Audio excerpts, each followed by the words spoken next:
ఈ వీడియోలో నేను మీకు చాగంటి వారి గోశాలను చూపించే ప్రయత్నం చేస్తాను.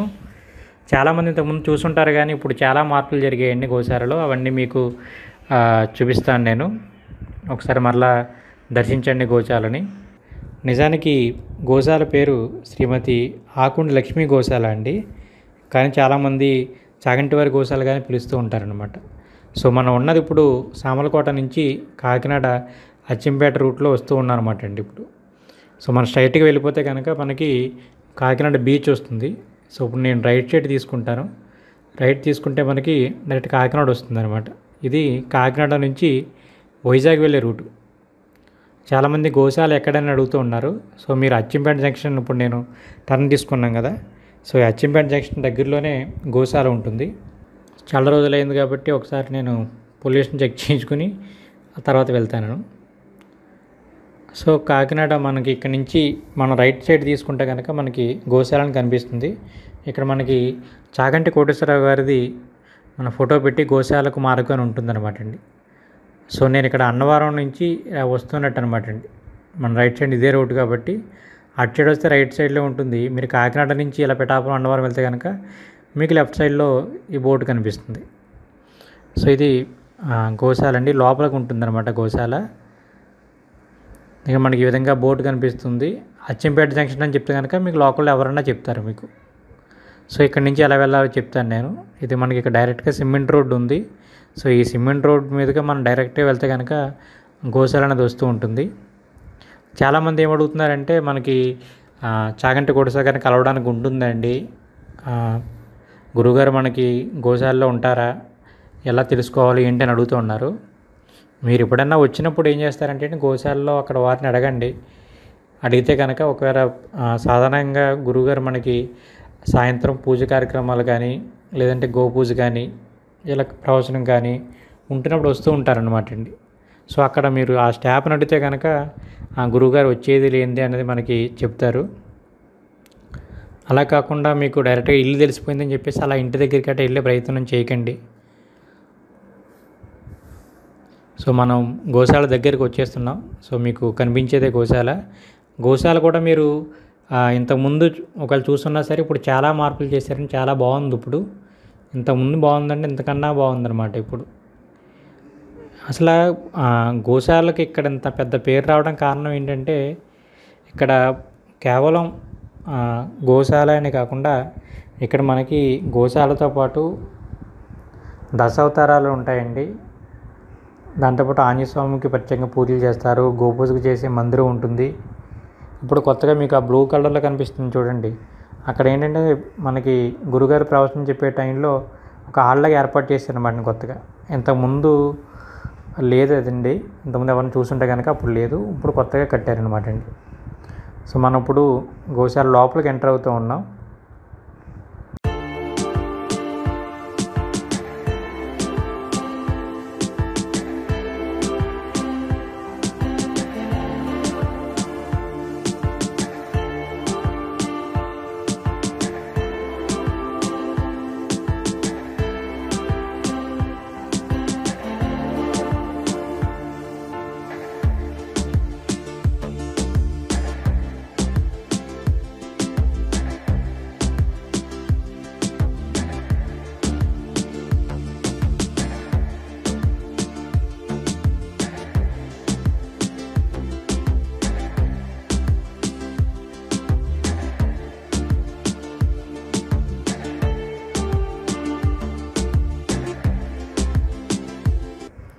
ఇప్పుడు మనం గోశాలలో ఒక్కొక్కటి చూద్దామండి. మనం లోపలికి వచ్చిన తర్వాత శివపార్వతులు మనకి దర్శనం ఇస్తారు.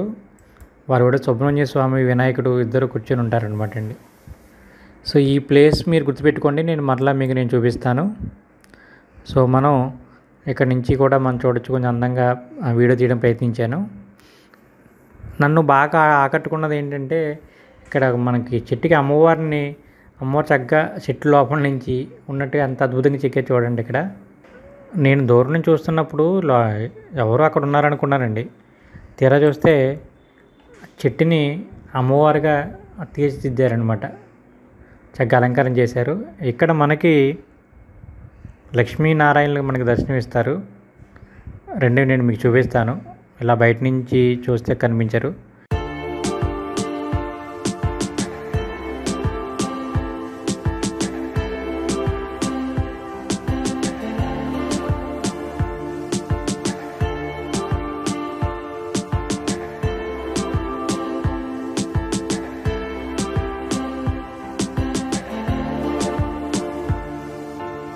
సో విష్ణుమూర్తికి ఇష్టమైన తులసి దళాలతో అమ్మవారిని చూస్తే ఎలా ఉంటుంది అన్నది చిన్న ప్రయోగం చేశారనమాట. నిజంగా తామరాకులండి అవి, ఆర్టిఫిషియల్ కాకుండా చక్కగా తీసుకొచ్చి వేశారు అక్కడ. మనకేంటంటే సీజన్ టైంలో చక్కగా మనకి చుట్టూరు కమలాలతో ఉంటారన్నమాట అమ్మవారు. సో మనం ఇప్పుడు ఒకసారి లోపల గోశాలకి లోపలికి వెళ్ళి మనం చూద్దాం. ఎదురుంటా మీకు కనిపిస్తున్నారు చూడండి, కామాక్షి అమ్మవారు, శ్రీ శ్రీ శ్రీ చంద్రశేఖర సరస్వతి స్వామివారు మనకి కనిపిస్తున్నారు. ఇప్పుడు మనం లోపలికి వెళ్దాం. లోపలికి వెళ్ళి ప్రదక్షిణ చేద్దాం మనం.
ఇక్కడ విష్ణుమూర్తి మనకు చుట్టూ అంశలు, మధ్యలో తామర పువ్వులు, వాటిపైన శేషపానుపై స్వామివారు మనకి ఇక్కడ దర్శనం ఇస్తారండి.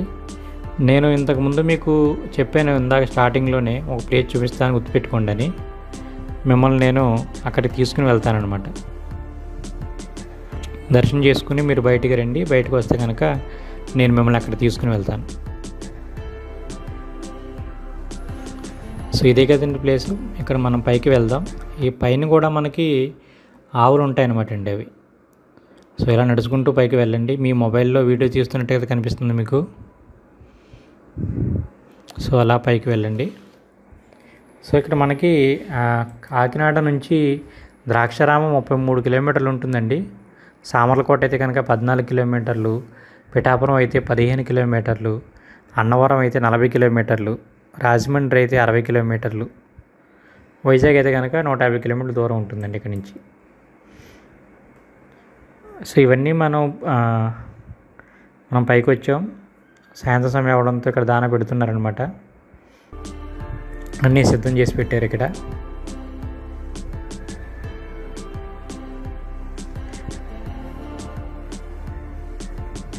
ఇక్కడ గోవులు మనకి 4 ప్లేసుల్లో ఉంటాయండి. ఒకటి మనకి ఇక్కడ పైన ఉంది, తర్వాత మనం ఆల్రెడీ కింద చూసాం మనం స్టార్టింగ్లో.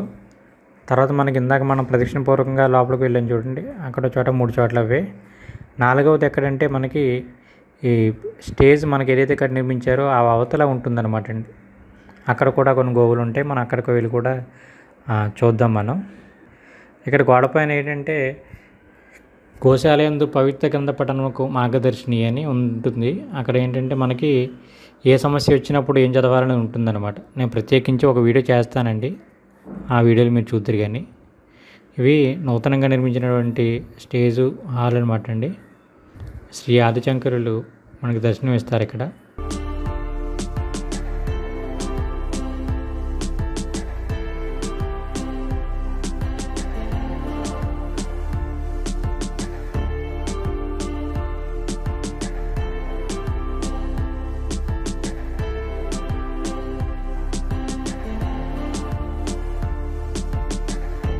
అలా బయట నుంచి వచ్చిన తర్వాత మనకి ఇక్కడ చుట్టూరు మనకి 10 అవతారాలు కనిపిస్తాయండి. ఒక్కొక్క అవతారాన్ని మనం చక్కగా చూడవచ్చు.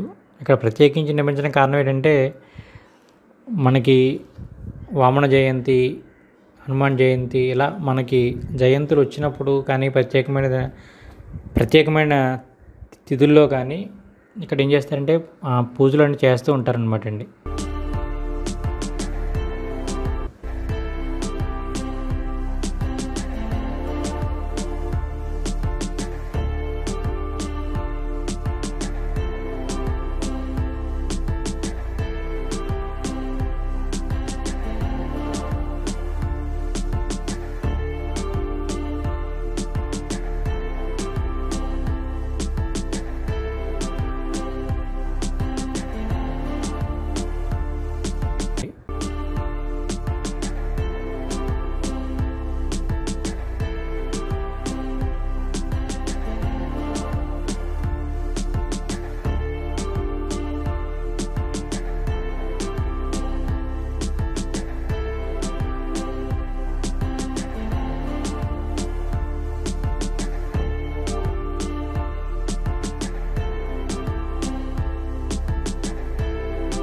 మనం స్టేజ్ బయటకు వచ్చామన్నమాట అండి. హాలు స్టేజ్ నిర్మించారు కదా అక్కడ బయటికి. మీరు చూస్తున్నది ఏంటంటే ఇక్కడ ప్రత్యేకించి ఒక టెంపుల్ లాగా ఉంది చూడండి. ఇక్కడ లోపల ఏంటంటే గోపూజ చేస్తూ ఉంటారనమాట.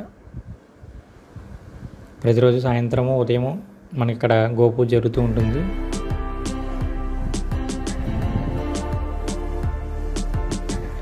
మనోజవం మారుతుల్య వేగం జితేంద్రియం బుద్ధిమాన వరిష్టం వాతాత్మజం వానరయూత ముఖ్యం శ్రీరామదూతం శిరసా నమామి.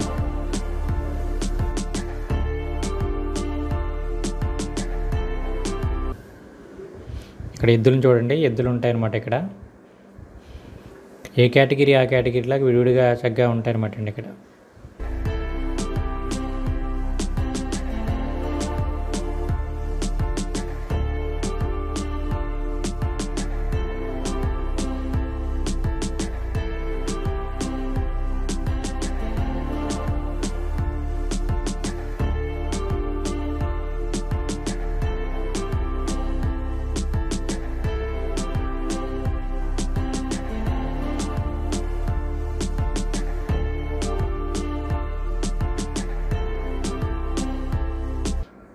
ఎంత చెప్పాను కదండి గోపూజ మందిరం అని. సో ఇక్కడ గోపూజ జరుగుతూ ఉంటుంది ఈ మందిరంలో.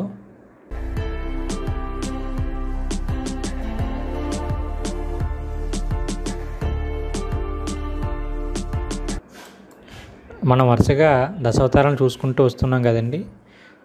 ఇటు సైడే మనకి రామ, బలరామ, శ్రీకృష్ణ, కల్కి అవతారాలు మనకి ఇటువైపు కనిపిస్తాయి అన్నమాట. సో చాలామంది మనకి గోశాలతో పాటు ద్రాక్షారామం కూడా వీడియో తీయండి అని అడుగుతూ ఉన్నారు. సో త్వరలోనే మీకు నేను ద్రాక్షారామం, అటు సామర్లకోట, బెక్కవోలు ఇవన్నీ కూడా నేను వీడియో తీసే ప్రయత్నం చేస్తాను నేను. సో మనం ఈ అవతారాలు చూసిన తర్వాత మనకి గురుమందిరం అని ఒకటి ఉంటుందండి. అది ఎక్కడ ఉంటుందంటే మనకి మనకి గోశాల ఉంది కదా, దీని బ్యాక్ సైడ్ మనకి గురుమందిరం ఉంటుందన్నమాట. అక్కడ మనకి శ్రీ చంద్రశేఖర సరస్వతి స్వామి వారితో పాటు జయేంద్ర సరస్వతి వారు, విజేంద్ర సరస్వతి వారు, కంచిపీఠాధిపతులు ముగ్గురు కూడా అక్కడ మనకి కనిపిస్తారనమాట. సో మనం ఇప్పుడు అక్కడికి వెళ్ళి దర్శిద్దాం మనం.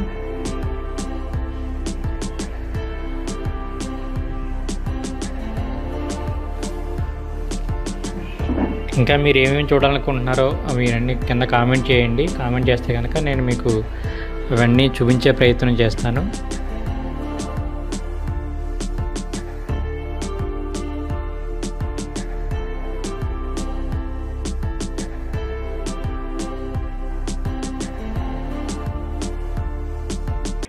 అదండి ఫ్రెండ్స్ గోశాల గురించి. ఈ వీడియో మీకు నచ్చింది అనుకుంటున్నాను. ఇంకా మీకు ఏమేమి కావాలో కింద కామెంట్ చేయండి, తప్పకుండా మీకు చూపించే ప్రయత్నం చేస్తాను.